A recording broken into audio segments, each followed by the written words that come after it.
Dark Phoenix. Wipe out. I see you've copied my beard. Whew, where do we begin with this one? So, Dark Phoenix is a movie I didn't hate as much as I thought I would. Oh, it's still pretty bad for sure. A mostly dull and eventless film that was doomed from its inception. But we all knew it would be. The last 20th Century Fox film to be pumped out before they finally relinquished the rights to Disney. There was no incentive to try. Everyone involved with its production seems uninterested in its outcome.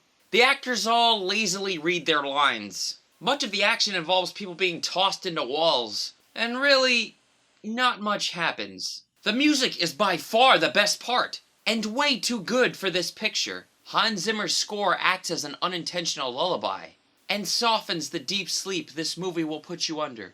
The opening scene has a young Jean Grey watch her parents die in a car crash because of her powers. What I want to know is, how does her mom know Jean is controlling the radio? Charles Xavier takes her from the hospital to his school, and promises to help her use her powers for good, as long as she is willing. Flash forward 17 years later. It's 1992 now! Oh right, these films take place in the past. A space shuttle has been hit by what they think is a solar flare. The X-Men are called to save the people on board. Well, really, it's Charles making them go. Jean joins. All the astronauts are saved, but Jean gets hit by that enigmatic energy. Definitely isn't a solar flare. Her body absorbs it all. Nightcrawler teleports her back to the ship. She must be dead for sure. But no, she immediately opens her eyes and seems fine. They head back home. Strange things start happening to Jean. Her powers grow stronger. It's off the charts, Beast tells her. Soon Charles can't read her mind anymore. Soon, the mental barriers he placed inside her head as a kid to bury the trauma are destroyed. Now Jean is pissed. And sad. The camera blurs in and out of focus whenever her Phoenix powers start happening. Such filmmaking! She hurts those around her. She spends a lot of time crying. Sophie Turner, as I pointed out in Apocalypse, has been miscast as Jean Grey. Although she is much better in this movie than she was in that. I actually could see past Sansa at times. I liked the effects on her too. If only there was some point to it all. Ty Sheridan is back as Cyclops. The girl playing Storm is so bad I can't believe she's Storm.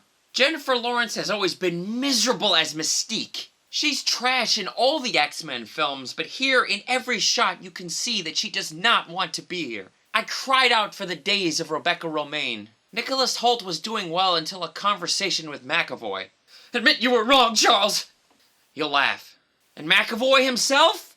It may be one of his worst performances. Gone is the joy of watching him and Fassbender play off each other. The joy is mostly missing cause, yeah, Dark Phoenix. But also, McAvoy doesn't even talk or move like Professor X anymore. He's a different being entirely in this movie. I don't like it. I don't like it at all. The basic dilemma has Mystique, or Raven, or Riven? Sometimes they call her that. I shit you not.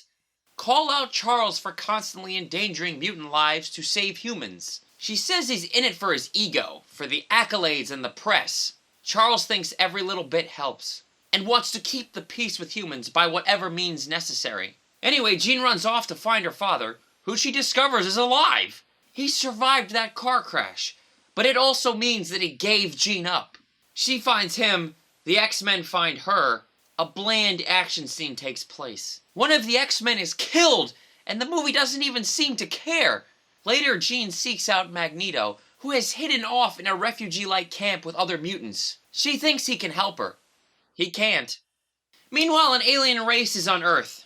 Somehow, they follow the cosmic entity that Jean absorbed. They can shapeshift. The leader takes the form of Jessica Chastain, who I swear to you I thought was Bryce Dallas Howard until the end credits. The leader explains that the power Jean has started the universe, and destroyed their alien race's home planet. Now she wants to have it. A pitiful action scene takes place as Magneto and Beast come to kill Jean. Charles, Cyclops, and Storm try to stop them. Jean takes them out with ease. Charles begs her to stop. You can do anything you set your mind to. A line he told her when they first met. Show me, Charles. Walk to me, she replies. You know I can't, he says. And then, in what was a great idea on paper, Jean forces Charles to move with her mind.